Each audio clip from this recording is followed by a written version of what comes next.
என்னதுன்னா இந்த தட்டு எழுதி வைக்கிறாங்கல்ல, தட்டு தாயத்து எழுதி கரைச்சி குடிக்கிறாங்கல்ல, இதெல்லாம் எங்கடா வந்துட்டு பார்த்தோம்னா குரான்லேயும் காணாம், ஹதீஸ்லேயும் காணாம்.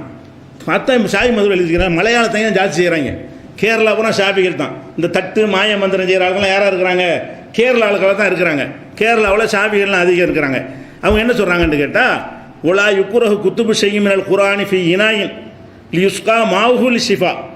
அதாவது குரானுடைய வசனங்களை எழுதி அதை கரைத்து அந்த தண்ணீரை நிவாரணத்திற்காக குடிக்கிறது மக்ரூஹ் இல்லை, செஞ்சிக்க இப்படிங்கிறத என்ன செய்கிறாங்க? யானத்து தாலிம் இல்லை 169 எழுதிக்கிறாங்க. இதுதான் அந்த அஜர்த்தமாக தொழிலுக்கு உதவுது.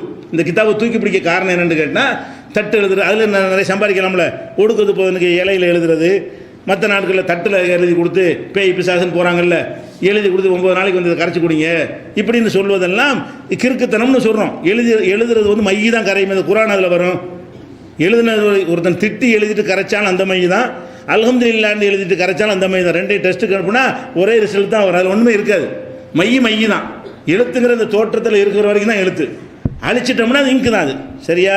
அப்போ ஓதுறதுக்கு நன்மை இருக்குன்னு சொல்லி ஒத்துக்குருவோம். குரானை ஓதுறோமா, ஓதுறதுக்கு நன்மை, வகி அதே மாதிரி உச்சரிக்கிறதுக்கு நன்மை இருக்கிறது.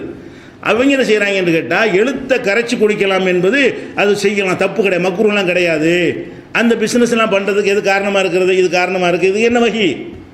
இதுக்கு எந்த குரான் வசனம் ஆதாரம்? கரைச்சி குடிக்கிறதுக்கு எந்த ஹதீஸ் ஆதாரம்? வருமானத்துக்காக இவங்களாம் கண்டுபிடிக்கிறாங்க என்பது இதெல்லாம் நம்ம வருகிறது. அதே மாதிரி